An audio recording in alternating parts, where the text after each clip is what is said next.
Entre beauté et hospitalité sans pareil, c'est une Afrique riche dans sa diversité, une Afrique ancestrale. Un destin commun, une même route, un même chemin, celui de la prospérité. Brassage des cultures et civilisations. Brassage, votre émission socio-culturelle sur Ifriqiya FM.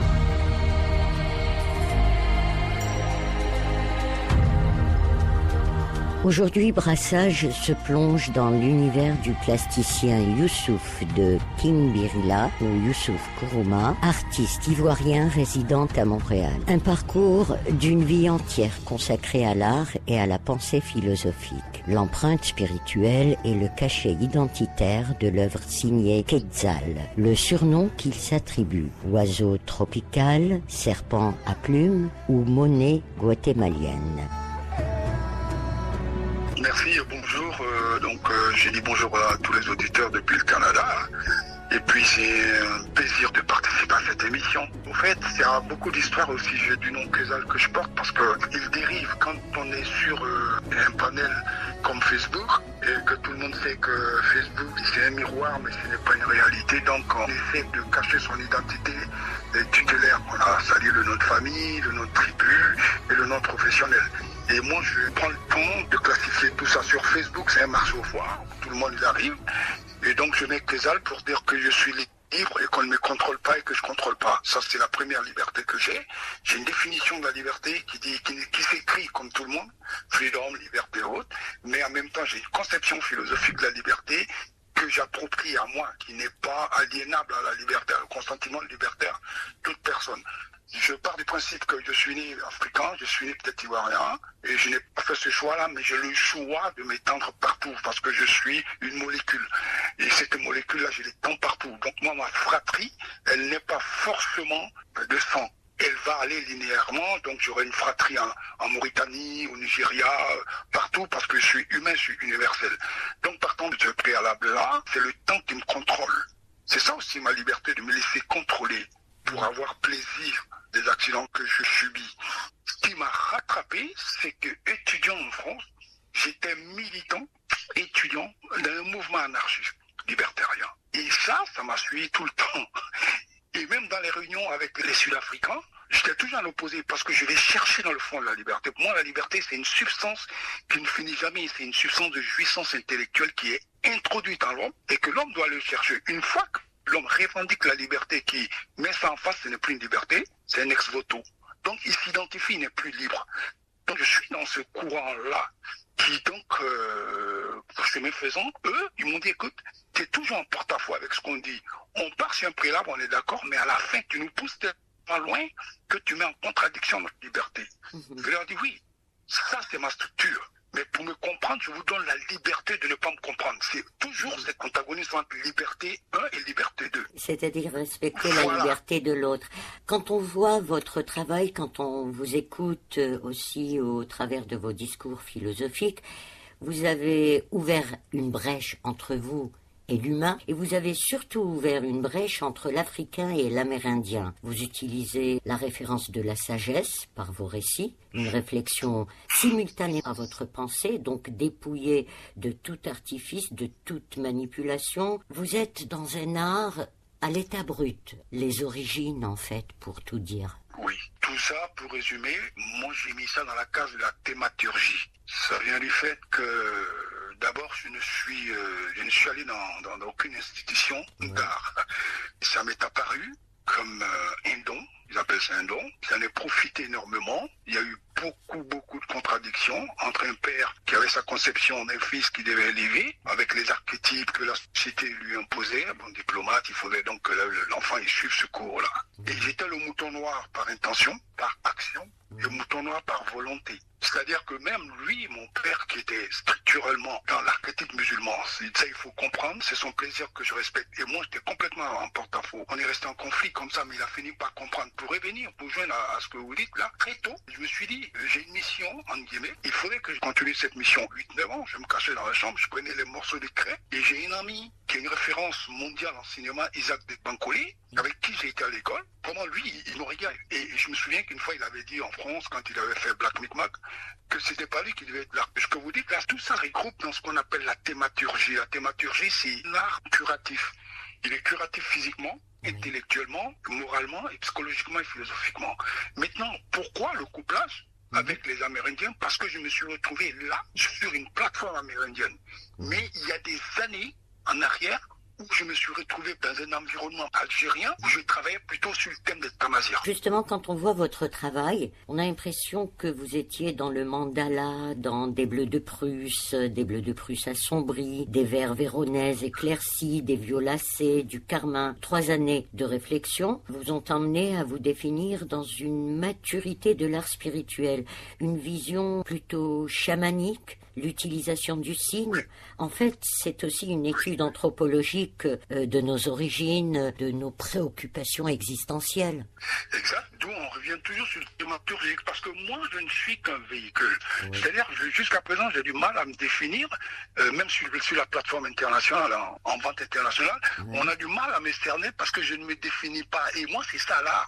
Parce qu'à partir de l'instant où on commence à vouloir définir un artiste par des archétypes, ce n'est plus pour moi un artiste, c'est un artisan. Voilà. Quand on regarde les polyformes de Picasso ou bien de Giacometti, on voit fortement que c'est l'Égypte. On sent que Picasso, il est parti en Côte d'Ivoire, qu'il a piqué complètement tout ce qu'il y a comme morphologie. Mais comme on veut nous imposer une certaine vision pour aliéner notre liberté de penser, de créer, il y a un problème. Et moi, je me mets toujours en arrière-plan parce que je ne veux pas me faire dominant ou dominer par un système. C'est pas parce que je veux révolutionner le monde, parce que je me révolutionne moi-même par rapport à la vision de l'autre personne, en refus permanent. Donc, le côté Kézal va jouer, le côté liberté va jouer. Et je l'impose de façon très chevaleresque à l'autre avec une soutenance intellectuelle, culturelle et esthétique. Vous invitez l'autre tout en le respectant et tout en exigeant aussi le respect. Tout à fait. Il y a même des anecdotes. Dans les années 80, j'ai refusé, et jusqu'à présent, je l'ai fait aussi, je refuse par exemple de vendre mes œuvres. Pourquoi? Parce que pour moi, avant que quelqu'un achète mes œuvres, je vais parcourir l'identité intellectuelle de la personne. Si elle ne comprend pas, je m'en parle. Parce que quand on regarde, comme vous dites, quand on regarde mes œuvres, ce n'est pas fait pour l'esthétique, c'est pas fait pour le mur, c'est fait pour l'esprit. Ça rencontre une histoire de l'humanité. Alors quand on n'a pas une connaissance anthropologique, même pas académique ou universitaire, mais de façon très naturelle la chose, c'est la capacité de l'être humain à comprendre les choses. C'est tout ça qui structure mon œuvre. C'est pas de leur faute. Ils comprennent pas, ça c'est leur intelligence suprême qui les amène à cette limite-là. Moi je respecte. J'adore l'intelligence suprême là, comment... Là, vous êtes en train de donner la définition de l'artiste proprement dit. Le vrai, l'authentique, celui qui partage et celui qui crée, celui qui se renouvelle et celui qui a des références. Exact. Parce que là, il faut partir du principe que l'œuvre d'art n'est pas un objet, c'est une rencontre avec soi-même. Une fois qu'on a compris ce point-là, je crois qu'on a cerné l'artiste de Kibiri là. Il faut partir du principe que l'œuvre d'art, mon œuvre d'art, n'est pas un objet. Pas un élément décoratif, loin de là. Voilà. C'est une rencontre avec soi. Pour revenir du côté chamanique et thématurgique, c'est un naft, comme on dit chez nous, chez mystique soufi. C'est un naft, c'est le souffle divin. Donc, une fois qu'on s'accapare ça, on peut charmer quelqu'un, la personne peut dire non ou oui, mais on reste à la conscience de la personne. Incidentellement ou accidentellement. Et c'est ça mon œuvre. J'enfante mes œuvres. C'est un rituel entre l'esprit, le respect du divin, et en même temps l'esthétique de la création. Je fais le couplet des deux, c'est comme le métier du tisserand. La création est un cérémonial, c'est une prière. Voilà, c'est un sacerdoce qui veut me comprendre, parce que quand j'entre dans mon état, je suis complètement dans ce qu'on appelle la dimension de Rumi. Je suis un derviche au fait, sans danser. Et donc c'est tout le rituel. Quand je peins, il y a autour de moi toute cette dynamique, même la musique, même le souffle, est mouvementé. Quand on me voit peindre, c'est une chorégraphie. Je n'ai pas d'exigence, je me laisse faire, je me laisse guider. Vous partagez l'énergie de l'œuvre, c'est un aller-retour de cette énergie en fait. Exactement, parce que quand on voit le soufi, le derviche tourner, il tourne autour de l'astre. Toute sa plastique est majestueuse. Même quand on ne connaît pas exactement les codes, il y a toute cette symphonie symphonie de l'art, du corps, de l'esprit et de l'environnement. Chaque œuvre, chaque installation, chaque création est un mantra. Le Mouedi, c'est un mantra, Oui. mais en même temps, dans cette histoire de l'établissement du mantra, il y a le tantrisme. Dire, je respecte même la texture quand je travaille. Je laisse la liberté de la texture. Je ne veux pas imposer mon énergie, par exemple, à la terre que je façonne. Je comprends, je respecte la terre. Je me dis, si elle est en face de moi, elle demande attention, cette terre-là. Donc, je pratique. C'est ce qui fait qu'au final, quand on regarde l'œuvre, il y a une certaine finesse malgré la rudesse. Et cette finesse, elle est énergétique entre le réel, le vécu. J'ai toujours des problèmes quand je fais des conférences ici. Tout le monde rentre dans cet état. Tout le monde rentre dans l'état nirvanique. Je les mets en confrontation avec le monde occidental ou le monde oriental. Ils leur disent non, il faut comprendre la façon mystique. Mais eux, il faut comprendre, eux, leur raisonnement qui est très tertiaire. Chaque œuvre nous invite à nous projeter. Voilà, je suis d'accord. Moi, je respecte ça. Je respecte ça parce que je dis, c'est le message qu'on me dit de donner. Je ne suis pas un dictateur esthéticien. Vous suggérez, oui, certes, comme tout artiste, mais vous ne donnez pas d'explication. C'est un accouchement. Voilà. Maintenant, C'est l'enfantement. Maintenant, il y a un certain plaisir en tant qu'artiste de voir naître le produit de son inspiration, de son état d'âme, et après l'autre qu'il se débrouille à se projeter, à faire une lecture. Sa lecture Oui, n'implique que lui. Oui, mais en même temps, c'est vrai que quand on arrive à ce niveau-là, il faut comprendre dans le questionnement des gens, c'est pas une ignorance, c'est une quête des savoirs. Et comme l'homme est orgueilleux, il n'est pas aussi homme dire je veux savoir. Donc il va passer par des archétypes de positionnement supérieur du genre. La technique du négativisme. Ça c'est l'être humain. Ça c'est l'être humain. Abaisser l'autre pour avoir la faveur de l'autre. Et moi, quand j'arrive à ce niveau-là, je lui dis je n'explique pas parce que quand vous voyez une femme, aucune femme n'est laide. La femme c'est la majestuosité. Maintenant c'est le marché qui va dire qu'elle sera une miss. Donc on donne un archétype. On définit, donc on vous implante dans votre conscience une certaine esthétique. Alors moi je suis désolé, mais quand on voit une femme arabe, une femme africaine dans son drapé, mais moi je préfère suivre cette femme-là qui a une culture permanente tous les jours. C'est pas qu'un morceau de spaghetti sur un stratampin qui se fait voir qu'on appelle Miss Univers. Ça, pour moi, ce n'est pas artistique, c'est plastique. Alors là, voilà. Et donc, quand on arrive à ce niveau-là, je réponds toujours aux gens en disant, lorsque vous achetez un de Kimbiri, là, par exemple, vous l'achetez pas un autre, vous octroyez une vibration intime. Vous me violez, et j'accepte, excuse-moi, mais vous entrez dans mon intimité que je vous donne. C'est comme enfanter. On n'enfante pas parce qu'on a plongé avec l'esprit, le machin. On enfante parce qu'il faut deux corps physiques qui entrent en état de conjonction. Et l'une donne, l'un donne à l'autre ce qu'il y a. Voilà. Et moi, c'est ça. C'est le rapport que j'ai entre le collectionneur et moi. Je lui ai dit, vous prenez un morceau intimiste de moi. C'est pour cette raison que je refuse de vendre mes œuvres à n'importe quelle personne. Oui, ça ressemblerait à un morcellement. C'est un morcellement. C'est mon héritage que je donne.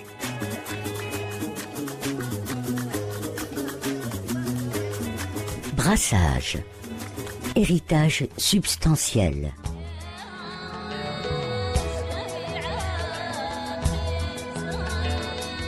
Youssouf Kourouma, de sa signature Youssouf de Kimbirila, artiste, philosophe, homme libre. La terre, l'eau, l'air, le feu, des éléments dont il connaît le secret à la manière des anciens. Sa référence, l'extase du mystique, la culture amérindienne et les racines africaines.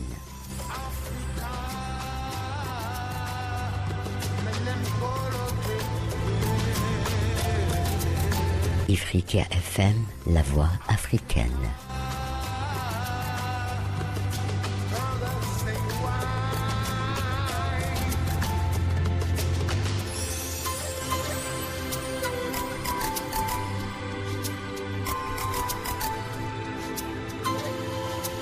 Nous allons classifier les éléments. Avant la terre, il y a eu l'éther, l'éthérique. Donc il y a ce qu'on appelle la lumière, le créa, qu'on appelle Dieu, Allah, Jéhovah et tout. Et ensuite, il y a eu l'éther. Au début, c'était le souffle. Nous sommes les derniers de la ligne. C'est pour cette raison que nous sommes violents. C'est pour cette raison que nous nous attaquons aux autres principes qui sont nés avant nous. Votre travail, justement, nous rapproche de la Terre, des racines, des identités. Pas des identités géographiques, ça n'a rien à voir, mais de l'identité de l'être humain en tant qu'entité humaine. Oui, c'est ça. C'est ce qui justifie notre existentialité. Parce que s'il n'y a pas de terre, il n'y a plus rien. retourne à la terre. Oui. Donc toute la base de la structure, toute la base de la création est la terre, mère, nourricière, protectrice. Et s'il n'y avait pas, effectivement, s'il n'y avait pas la terre, on aurait dit qu'il fallu que l'éther soit. C'est ainsi qu'il y a des chanteurs Kalsoum, Michael Jackson, eux ils sont dans l'éther parce que c'est le son. C'est après qu'ils vont mettre le verbe là-dessus pour qu'on écoute les thématiques comme Kalsoum quand elle parle. Et donc il y a la terre, mais en même temps, dans cette notion de la terre, il faut chaque fois inclure ou induire la volonté de l'éther. Donc moi je parle toujours sur ces deux principes-là. Parce que c'est tout ce qui va amener, la terre elle est là, mais l'éther va t'amener ensuite à voir la couleur, le soleil et tout. Parce que si on supprime ces deux-là, il n'y a plus rien. Hein. La preuve, quand on lance une fusée, c'est l'éther, c'est l'air qui fait partie, mais la fusée par la terre à l'air. Le son est indispensable pour donner de la vie à la terre. Oui, Oui. oui. Les vibrations. Les vibrations, Oui. voilà. Pour Oui. eux, c'est plus simple, c'est les vibrations. Tout est vibration. Hein. La preuve, là, on parle, là, on est dans le monde vibratoire. Hein. Ah, tout à fait. Le son, la radio, c'est les Et voilà. vibrations. Exact. Ça, Ouais. c'est l'exemple type.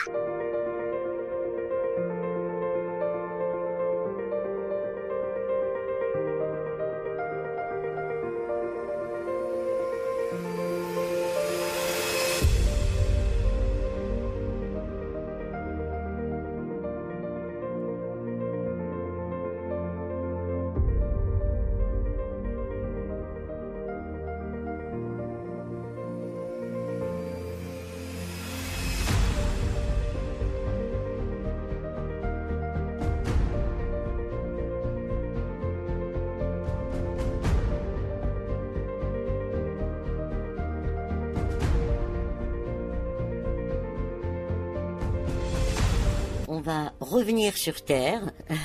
Oui, parce que oui, ça, Oui. c'est dans votre... On va revenir sur Terre. Là, je vous pose la question, le continent africain, c'est pour quand et ça sera où? Franchement, j'ai toujours répondu, si c'est le continent africain, il faut que ce soit forcément un pays maghrébin. Oui. Pourquoi? Parce que simplement, quand je prends par exemple l'Algérie, Oui, je le dis très souvent à mes frères algériens ici, quand je regarde l'Algérie, pour moi, l'Algérie, tout petit, j'avais l'histoire de l'Algérie dans ma famille, continuellement. oui, Mon père, il a la grande chancellerie, le président Oufou en ce temps, avec que des conseillers vraiment de cette classe-là, l'Algérie, la Tunisie. Moi, mon père, il avait un ami qui était très proche de Fouet-Boigny, il est devenu mon parrain. Donc j'avais l'Algérie déjà, et j'entendais mon père, 62, mon père était très révolté, boumdienne et tout, je connais l'Algérie. J'ai dit, voilà le pays, c'est le premier pays africain qui a le mot A. Alors pourquoi est-ce que l'Algérie ne serait pas, pour moi, jusqu'à preuve du contraire aujourd'hui, la tête de la locomotion? C'est vrai que politiquement, l'Algérie a déjà fait montre de sa résistance. Imaginons, et ça c'est mon rêve permanent, que l'Algérie soit la tête maintenant de l'art africain. Les plus grands, c'est pas Dakar. Le plus grand festival africain, ça doit être l'Algérie qui doit initier ça. Et je suis convaincu, parce que l'Algérie, politiquement, intellectuellement, culturellement, c'est une bibliothèque. Mais comme la colonisation veut faire perdre ça, on nous envoie toutes sortes de stéréotypes panafricains. L'Algérie, ce n'est même pas un pays panafricain. Ce n'est même pas. C'est un pays cosmogonique. C'est un pays spirituel. Il faut comprendre ça. L'Algérie est là. Nos cotations sont attribuées par l'Occident. oui. La vision, l'exception culturelle. Et ça, c'est énervant parce que on a plus de capacité, ce qui fait que nos artistes, nos créateurs se noient dans cet exemple. Pourquoi est-ce qu'on vient ici? Moi, j'ai très mal de me voir ici, dans des galeries à Toronto, à Vancouver, à Ottawa, tout ça. Mais, et l'Algérie? Je suis prêt, j'espère. Je suis prêt aujourd'hui, tout de suite. Une galerie algérienne qui m'appelle, a lui envoyé mon catalogue et dit, je veux donner à l'Algérie la primeur. Ça me prend les tripes. Parce que j'ai pas l'Algérie vue selon De Gaulle. Moi, j'ai l'Algérie, moi, selon mon père. Alors pourquoi, qui suis-je aujourd'hui, de prendre, ok, le Canada m'a reconnu, beaucoup de prix, oui, d'accord, mais pourquoi ne pas donner à l'Algérie? L'Algérie me doit dans le sens où je lui tourne l'amour qu'il ne peut pas me donner mon amour. Là, je brise ma liberté pour offrir ma liberté à l'Algérie. Je parle parce que ça me prend les tripes. Et cette question est allée me chercher loin. Depuis le Nigeria, mais la Côte d'Ivoire, je n'ai rien contre. Le Sénégal, je n'ai rien contre. Mais c'est encore un miroir répertorié à l'exception culturelle occidentale. Mais je me plie. Quand je vois, ils appellent ça, mais je me plie, c'est différent. Quand on va au Burkina, là, je parle pas du Burkina militaire parce que je suis antimilitariste et tout, mais je ne le juge pas. Quand on allait au Burkina dans les années de FESPACO, là, on sentait la terre, on sentait cette culture-là. Oui, alors moi je pouvais exposer au Burkina d'il y a longtemps. On enlève la politique, moi c'est pas ça. Mais je parle de cette culturalité-là que vous l'appelez. Donc, il y a l'Algérie qui a ça, ok? Il y a le Nigeria qui a ça, il y a le Burkina. Le Burkina dans le sens vraiment géographique, comme on dit, historique, là. Mais je ne me vois pas, franchement, c'est trop occidental au Sénégal et en Côte d'Ivoire. Je ne peux pas voir sur les cartons d'invitation incrusté coopération culturelle française. Mais attends, alors qu'on a du mal à faire entrer la culture africaine au Louvre. De quoi on parle là? Oui, je revendique que je vais le dire, pour moi c'est l'Algérie. Ce n'est même pas parce que je suis sur un panel de radio, on va dire c'est l'Algérie, ça a été toujours l'Algérie. Et peut-être que mes fins de vie iront là-bas. Je suis prêt. Je vais finir ça parce que l'Algérie, au fait, c'est une terre humble. C'est une terre humble quand on voit Alger. C'est une terre qui est comme la Grèce, tu vois. Mais en même temps, c'est une terre humble. L'Algérien est franc. Ça, il est caucasien, mais il est franc. Point barre. Voilà, c'est comme ça. Quand on voit même le drapeau, ça interpelle une franchise. C'est direct. Et en plus, un Algérien passerait qu'on ne le voit, il ne transparaît pas. Mais c'est son intelligence. C'est la soutenance de sa thèse existentielle, là, sur le moment-là, qui fait savoir qu'il est algérien. Il dira qu'il est algérien à la fin, mais pas au début. Il ne s'identifiera pas, mais il va se concorder à ce qu'il dit. Je crois que j'ai fini avec de façon très poétique, là. Merci beaucoup pour ce brassage. Merci Youssouf Kourouma. En Algérie, on m'appelle Youssouf Kourouma parce que c'est chez moi. Maintenant, tout le reste, et sur le côté Marseille, ça va être Kimbiri là pour la signature. Mais non, là, ça me convient. Ça me convient avec joie et avec gratitude aussi. Merci, avec toute notre gratitude aussi. C'est un échange des cœurs d'abord et c'est un échange d'énergie. Ça a été un très beau brassage que de vous avoir parmi nous et avec nous aujourd'hui. Youssouf Kourouma, bientôt à Alger. L'invitation est lancée, certainement, peut-être dans une galerie et dans les familles aussi. Merci Youssouf, merci. Merci à tout le monde et merci à ma famille en Algérie, merci au monde, à l'univers et merci à Dieu. Merci aussi aux techniciens, merci aux ondes et merci à toutes les vibrations. Comme on dit chez nous, assalamu alaikum. Merci, que la paix règne sur nous. Merci. Voilà, c'était Brassage en compagnie de Youssouf Kourouma, plasticien, philosophe, artiste mystique. Aujourd'hui, de belles ondes humaines se sont mêlées aux ondes d'Ifriqiya FM. Ifriqiya FM, la voix africaine.